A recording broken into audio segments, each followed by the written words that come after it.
In this part, I'm going to explain how to switch between the drawings.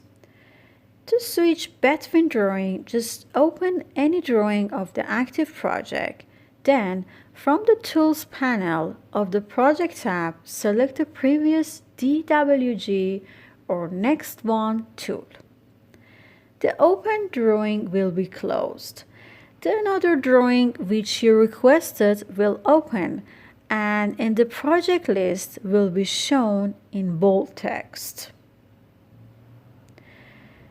Now I want to explain about removing a drawing from a project.